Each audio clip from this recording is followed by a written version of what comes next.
আসসালামু আলাইকুম। আশা করি সবাই ভালোই আছেন। আজকে আপনাদেরকে দেখাবো কিভাবে ঘরে খুব সহজে দই বানানো যায়। তো আমরা এইখানে পাত্রে ১.৫ লিটারের মতো দুধ নিয়ে নিয়েছি। তো আমরা এটাকে জাল দিচ্ছি, জাল দিয়ে নিব। এরপর হচ্ছে বলক ওঠার পর অল্প চিনি দিয়ে দিব, যে যেরকম খান। যদি টক মিষ্টি, যেহেতু আমি টক মিষ্টি বানাবো, বেশি মিষ্টি করবো না, অল্প চিনি দিচ্ছি। তো চিনি দেওয়ার পরে দুধটা আবার একটু পানি ছেড়ে দিবে। তো এইটা আবার আমরা জাল করে নিব, একটু নাড়াচাড়া করে জাল করে নিচ্ছি আমরা।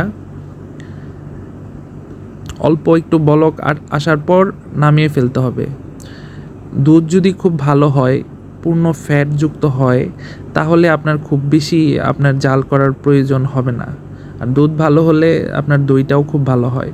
তো আমরা হালকা বলক আসার পর এটা চুলা থেকে নামিয়ে নিব। নামিয়ে নেয়ার পর আমরা এটাকে কুসুম গরম, মানে আঙুল ডুবানো যায় এই অবস্থা পর্যন্ত ঠান্ডা করে নিব। খুব বেশি আপনার করার দরকার নেই, বেশি ঠান্ডা যেন না হয়, আবার খুব গরমও থাকা যাবে না। আমরা বীজ একটা, সেটা দোকান থেকে কিনা দই হোক বা যেটাই হোক, আপনি বীজ তৈরি করে নেবেন। তা আমি এখানে ফেটানো দই, যেটা বীজ, বাটিতে নিয়ে রাখছিলাম। এটা ঠান্ডা হওয়ার পর, দুধটা কুসুম গরম ঠান্ডা হওয়ার পর আমি দিয়ে দিচ্ছি, দিয়ে নেড়ে দিব, ভালো করে মিশিয়ে নিব। আপনারা ভালো করে মিশিয়ে নেবেন। তো তারপর একটা পাত্রে এটা আমরা ঢেলে নিচ্ছি। মাটির পাত্র, কাচের পাত্র, যেরকম পাত্র হয়, তবে মাটি এবং কাচের পাত্রে দইটা ভালো জমে। আপনারা চেষ্টা করবেন মাটির পাত্রে অথবা কাচের পাত্রে দেওয়ার জন্য। আমার কাছে এটা ছিল, আমি এটাই দিয়েছি। তো দুধটা দেওয়ার পর আমরা এটাকে যেখানে রাখবো, যদি পাকা হয় নিচে, এটা যাতে ঠান্ডাটা না আসে, এই জন্য কিছু গরম কিছু, আমি এখানে পাটের একটা, চটের একটা দিয়েছি, সালার মতো, ওটা দিয়ে ভালো করে ঢাকনাটা দিয়ে এখন একটা টাওয়েল দিয়ে ঢেকে দিবেন। আমি এখানে ঢেকে দিয়ে এখানে একটা পাত্র দিয়ে এমনভাবে ঢাকতে হবে যাতে এইটা টাইট থাকে, কোনো বাতাস টাতাস কম হয়। এটা উপরে আরও ভারী কিছু দিতে পারেন।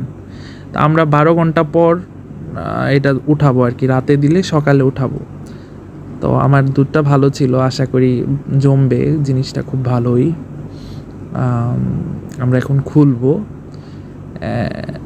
ঢাকনাটা খুলে নিচ্ছি, দেখি কেমন হয়েছে। আপনারা টাইট রাখার চেষ্টা করবেন জিনিসটা, যাতে খুব টাইট হয় বাতাসটা, এবং চুলাটা গরম রাখার চেষ্টা করবেন। বাহ, আমার দই খুব ভালোই জমছে। দেখেন আপনারা, একদম পড়তেছে না। তো এটা আমরা 1-2 ঘন্টার মতো ফ্রিজে রেখে দেব। ফ্রিজে রেখে দেওয়ার পর এটা আপনারা খেতে পারবেন।